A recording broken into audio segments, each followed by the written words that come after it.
Columbine was a ricochet you could hear coming in reverse. Rewind counterclockwise to April 20th, 1999, 12:05 p.m. A shotgun jumps into the hand of Eric Harris.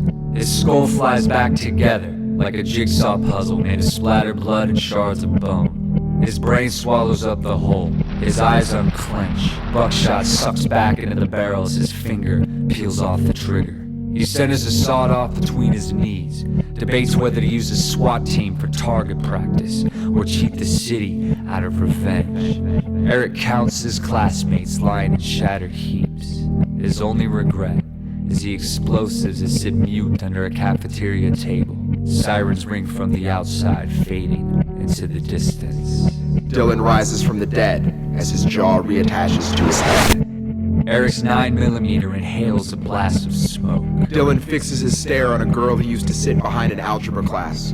Her bloodshot eyes reflect back without blinking. Eric uncocks the pistol and his words flip back to say, "Helen, you see." Eric hands Dylan a pistol with 2 bullets left in the clip. He slides the gun into the holster. They stand in the wreckage it took 2 years to plan and 41 minutes to execute.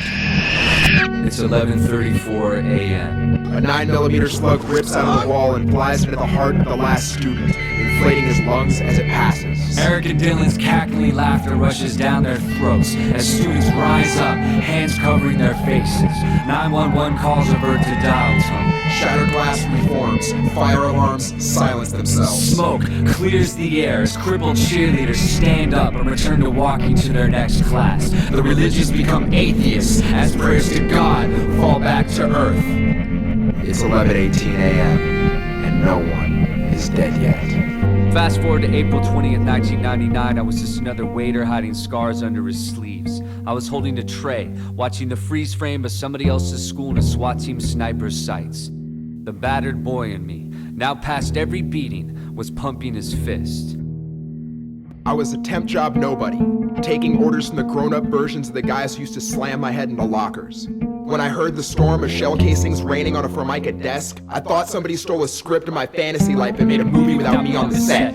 That night I bought a bottle and made a game out of taking a shot every time they said gothic or clad all in black.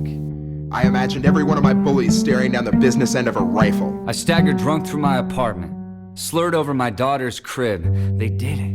Somebody finally did it. As if their victory made up for my years of defeat.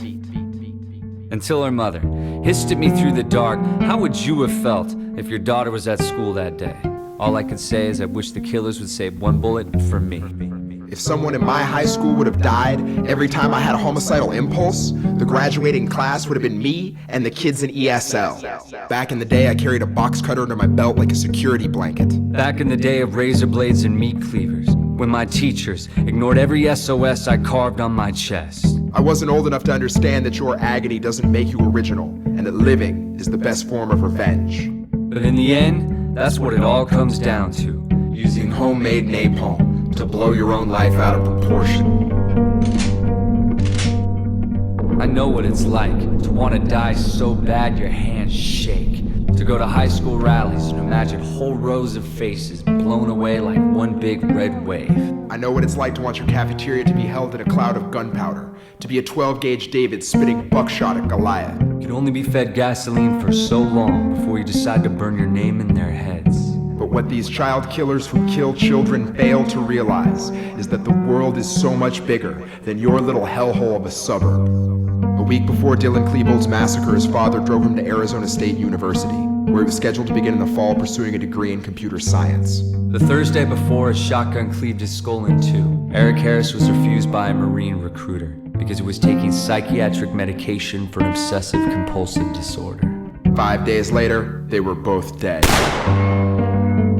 I imagine Eric and Dylan as 20-somethings, meeting for drinks in a small-town bar, Eric all puffed up from boot camp, Dylan showing off his new website, weddings and children on the way. I imagine him lifting up a pint and laughing at their hit lists in high school and how close they came. And here I am, on a frozen spring day, watching 2 teenagers burn their names in a newsprint. There'll never be anything else.